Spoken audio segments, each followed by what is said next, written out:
Fiche 3. Les facteurs de risque en moto. Les facteurs de risque. L'alcool, les drogues. Plus d'un motocycliste sur 4 impliqué dans un accident mortel a un taux d'alcoolémie positif. L'usage du cannabis seul multiplie le risque d'être responsable d'un accident mortel par 1,8.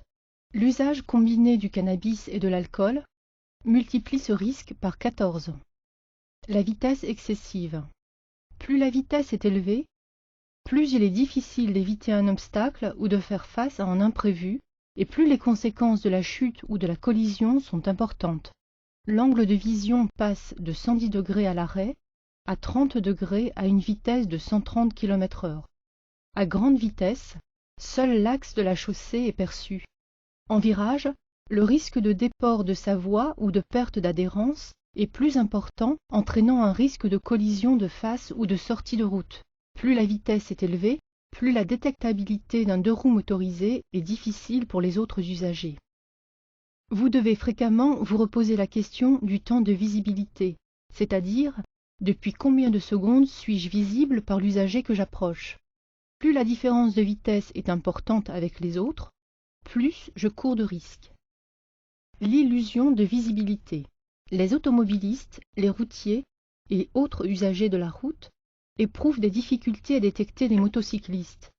À titre d'exemple, l'angle mort derrière un poids lourd peut dépasser les 100 mètres.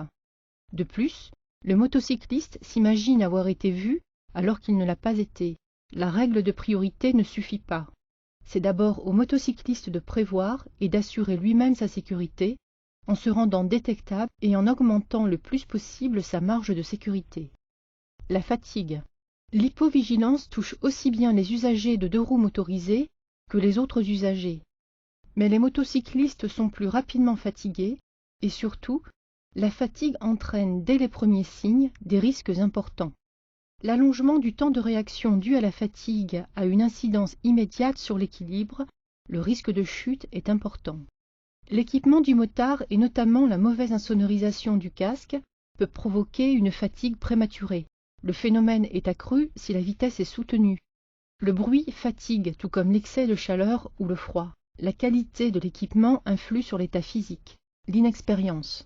Le manque de maîtrise des débutants, la reprise de la conduite après un temps d'arrêt ou la conduite d'une moto dont on n'a pas l'habitude, couplée généralement à un excès de confiance, voire un sentiment d'invulnérabilité, sont à l'origine de nombreux accidents.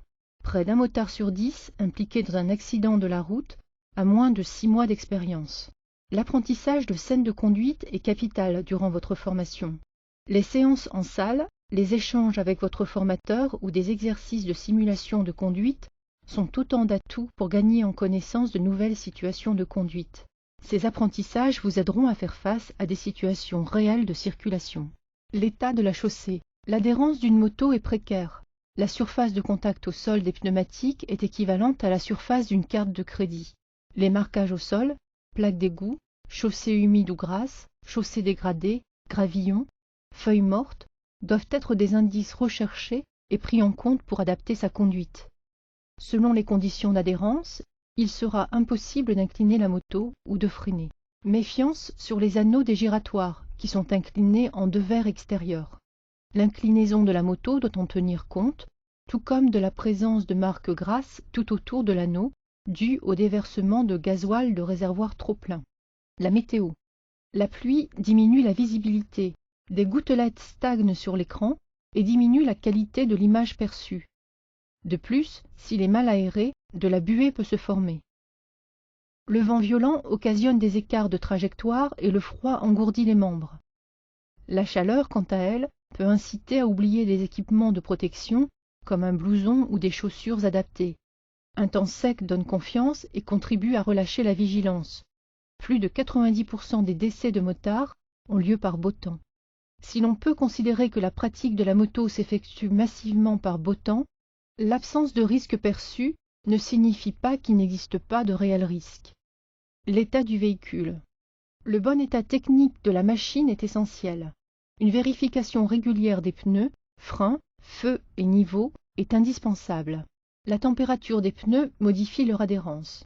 Un pneu froid n'accroche pas la route autant qu'un pneu à température. Or, il faut 3 à 5 km pour qu'un pneu arrive à sa température de fonctionnement idéale.